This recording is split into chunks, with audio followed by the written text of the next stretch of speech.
সময়টা নভেম্বর ও ডিসেম্বরের মাঝামাঝি সময়। এই সময় সাধারণত শীতের আগমন ঘটে। শীতরা শহর অঞ্চলে প্রবলভাবে উপলব্ধ করতে না পারলেও গ্রাম অঞ্চলে ঠিকই কিন্তু উপলব্ধি করা যায়। আমার শৈশব কিশোর বেশিরভাগ সময় শহরে কেটেছিল, তাই শীতের তীব্রতা, শীতকালে অতীতে পাখির আনাগোনা এসব সম্পর্কে আগ্রহ আমার কমই ছিল। আমার ছোটবেলার এক বন্ধু ছিল, নাম তার হরিশ। স্কুল কলেজে দুজনে একসাথে পাড়ি দিলাম। তারপর কি এক অজানা কারণে সেই গ্রামে চলে যায়। তার মুখ থেকে শুনেছিলাম শীতকালে গ্রামের বিভিন্ন অনুষ্ঠানে প্রাকৃতিক নানা সৌন্দর্যর কথা। এরপর থেকে শীতকালে আসলেই আমার গ্রামের কথা অনেক মনে পড়ে, কিন্তু কখনো যাওয়ার সুযোগ হয় না। নানা ব্যস্ততার মাঝে সময় কেটে যায়। আপনাদের সাথে গল্প করতে করতে হঠাৎ আমার দরজায় কেউ নক করলো।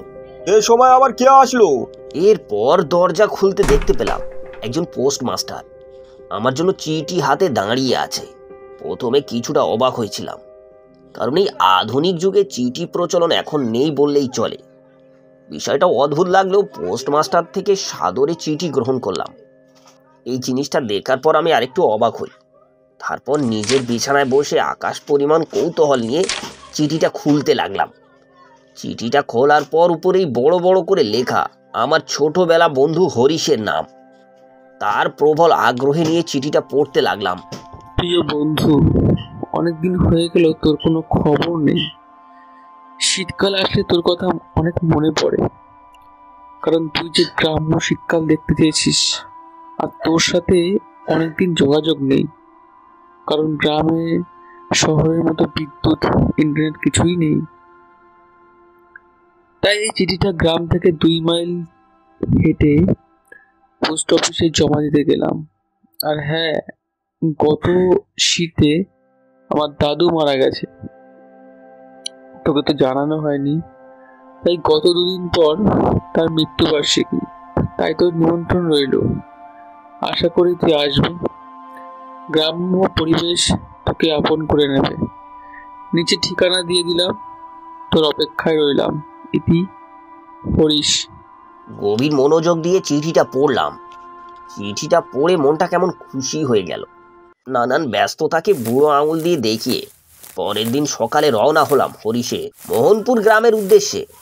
শহর থেকে প্রায় 80 কিলোমিটার দূরে এই গ্রাম। এক পর্যায়ে এসে অনেক পিপাসা পায়। যা পানি ছিল তা সব শেষ হয়ে গেল। আর অল্প একটু গেলে হরিশের গ্রাম। ওহ, পিপাসা তো অনেক পেয়েছে, কিন্তু এখানে আশেপাশে তো কোনো দোকান বা পানির কোনো চিহ্ন দেখতে পাচ্ছি না। ওই আরেকটু এগিয়ে গিয়ে দেখি। আর একটু এগোতে একটা ছোট্ট চায়ের দোকান দেখতে পেলাম। সেখানে এক মধ্যবয়স্ক লোক বসে আছে, পরনে সাদা ধুতি আর একটা ফতুয়া আর একটা ছেঁড়া চাদর। দোকানটাও কেমন জানি। আমি গাড়ি থেকে নেমে তার কাছে গেলাম। দাদা শুনছেন, আরে পানি পাওয়া যাবে? লোকটা আমাকে দেখে ঘাবড়ে গেল কিছুটা। বড় বড় চোখে আমার দিকে তাকিয়েছিল কিছু সময়। আমার বেশ বুঝতে দেরি হলো না, কেননা সে এভাবে তাকিয়েছিল। আমার পরনে যে পোশাক ছিল তার নজর ছিল বেশ। হ্যাঁ, আছে তো। এই নিন জল। ধন্যবাদ দাদা। তো দাদা, মোহনপুর গ্রামটা কোথায়? এটা তো মোহনপুর। এই দোকান থেকে মোহনপুরের গ্রাম শুরু। আপনি কি শহর থেকে আসছেন? হ্যাঁ হ্যাঁ, আচ্ছা দাদা, ধন্যবাদ। পূব আকাশে সূর্যটা ডুবতে শুরু করলো, শীতটাও বাড়তে লাগলো। এটাতে গ্রাম ও শীতকালে এক পর্যায়ে হরিশদের বাড়ি পৌঁছে যায়। গাড়ি থেকে নামতে হরিশকে দেখতে পাই।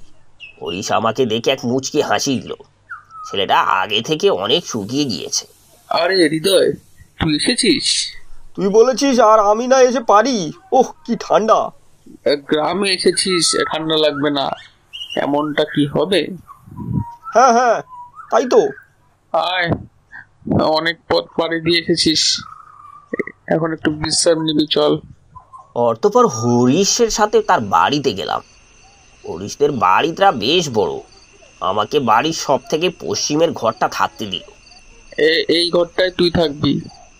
আর হ্যাঁ, রাত্রেবেলায় বিশেষ প্রয়োজন ছাড়া বের হবি না একদম। হরিশের কথাগুলো কেমন অদ্ভুত অদ্ভুত লাগছিল আমার কাছে। আরে তুই যেভাবে বলছিস, মনে হয় বের হলে আমাকে ভূতে ধরবে। না, মানে তেমন কিছু না। আচ্ছা, তুই বিশ্রাম নে, আমি তোর জন্য খাবারের ব্যবস্থা করি। কিছু খাওয়া দাওয়া করে ঘুমিয়ে পড়লাম। পরের দিন সকালে হরিশ আমাকে ডাকতে লাগলো। ও হৃদয়, ওঠ, আরে সকাল হয়ে গিয়েছে তো। কাঁথা সেরিয়ে উঠতে মন চাইছিল না, তাও এই কনকনে শীতে গায়ে এক চাদর জড়িয়ে বের হলাম। কিরে, এত সকাল সকাল কি হয়েছে? আরে সকালে তো গ্রামের প্রাকৃতিক সৌন্দর্যের অপরূপ দৃশ্য দেখা যায়। তাহলে চল। কনকনে শীতে আমি আর হরিশ বেরিয়ে পড়লাম গ্রামের প্রাকৃতিক সৌন্দর্য দেখতে। কুয়াশায় কিছু অস্পষ্ট দেখা যাচ্ছে না, কিন্তু খেজুর গাছের কলসিতে যে খেজুরের রস ঝুলছে। কৃষকরা এই শীতকে উপেক্ষা করে ধানের জমিতে কাজ করছে। প্রতিটি পাখির কিচিরমিচির এসব আমার মনকে আনন্দে ভরিয়ে দেয়। কিছু দূর যেতে এক বয়স্ক লোকের সাথে দেখা। আরে ওই কি খবর? কালকে কি তোমার দাদুর মৃত্যুবার্ষিকী? হ্যাঁ দাদা, কাল কিন্তু আপনি সময় মতো চলে আসবেন। হ্যাঁ, চলে আসবো।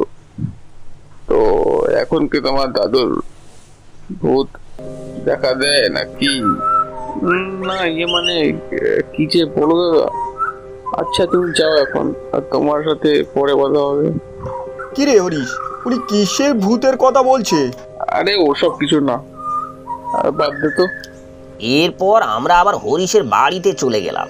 তারপর রাত্রিবেলা আমি শুয়ে শুয়ে বই পড়ছিলাম। হঠাৎ পাশের রুম থেকে একটা আওয়াজ ভেসে আসলো। আওয়াজটা কিসের? এই বাড়িতে তো আমি আর হরিশ ছাড়া কেউ নেই, আর পাশের রুমে তো কেউ থাকে না। তাহলে মনে এক অজানা কৌতূহল নিয়ে নিজের রুম থেকে বেরিয়ে দেখতে লাগলাম, কিন্তু আশেপাশে কাউকে দেখতে পেলাম না। আর যে রুম থেকে আওয়াজটা এলো তাতেও তালা দেওয়া। অতঃপর কিছু না দেখতে পেয়ে আমি নিজের রুমে গিয়ে শুয়ে পড়ি। দূর, কোথাও কেউ নেই। না, রাত অনেক হয়েছে, ঘুমিয়ে পড়ি। শীতটাও পড়েছে বটে। এরপর আমি ঘুমিয়ে পড়ি। রাত আনুমানিক 3টা বাজে। তখন হঠাৎ আমার কানে এক বয়স্ক লোকের কণ্ঠ ভেসে আসলো। আওয়াজে পাশের রুম থেকে আসছে। আমি একটু ভয় পেয়ে যাই। এত রাতে কে কথা বলছে? এটা তো বয়স্ক লোকের কণ্ঠ। না, গিয়ে দেখি। ওই সময় বিদ্যুৎটাও ছিল না। অন্ধকারের মধ্যে মোবাইলের টর্চটা জ্বালিয়ে এই কনকনে ঠান্ডার মধ্যে এক অজানা কণ্ঠের সন্ধানে বেরিয়ে পড়লাম। নিজের রুম থেকে বেরিয়ে আবার ওই পাশের রুমটায় গেলাম। এবার কিন্তু আওয়াজটা আরো স্পষ্ট হলো। কনকনে ঠান্ডা আর কাঁপতে কাঁপতে ওই রুমের জানালা পর্যন্ত পৌঁছাতে দেখতে পেলাম এক কালো ছায়া। সে নিজে নিজে কথা বলছে। হঠাৎ ছায়াটা আমার দিকে ঘুরে তাকিয়ে আমার দিকে তেড়ে আসতে লাগলো। আমি ভয়ে কোনো দিকে না তাকিয়ে দৌড়, আর হরিশকে উচ্চ স্বরে ডাকতে লাগলাম। হরিশ, বাঁচা আমায়, বাঁচা! দৌড়াতে দৌড়াতে এক পর্যায়ে পড়ে গেলাম। কিছুটা আঘাত পেয়েছিলাম বটে। এরপর হরিশ এসে আমাকে তুললো। কি রে, তোর কি হয়েছে আবার? এরপর হরিশকে সব খুলে বললাম। এরপর হরিশ যা বললো তা শুনে আমি তো নিজের কানকে বিশ্বাস করতে পারছিলাম না। তুই যে ছায়াটা দেখেছিস, এটা আমার দাদুর ছায়া। দাদু মারা যাওয়ার পর প্রত্যেক বৃহস্পতিবার রাতে দাদুর ছায়াটা আসে। নিজের রুমের মায়া তো ছাড়তে পারেনি। আসলে দাদুর আত্মাটা এখন ও ঠিকমতো মুক্তি পায়নি। তাই তো কাল বড় করে পুজোর আয়োজন করছি। তো তুই আমাকে আগে বলবি না? আসলে তুই তো শহরের মানুষ, এসব বিশ্বাস করবি না, এইসব ভেবেই আর বলা হয়নি। আসলে না দেখলে বিশ্বাস করতাম না, কিন্তু নিজের দেখা যে জিনিস তো আর বিশ্বাস করা যায় না। এর পরের দিন হরিশের বাড়িতে বড় করে পুজোর আয়োজন করা হয়। এর পরের দিনই আমি শহরে চলে আসি। শীতে গ্রামে ভ্রমণ গিয়ে এক অদ্ভুত রাতের সাক্ষী হলাম।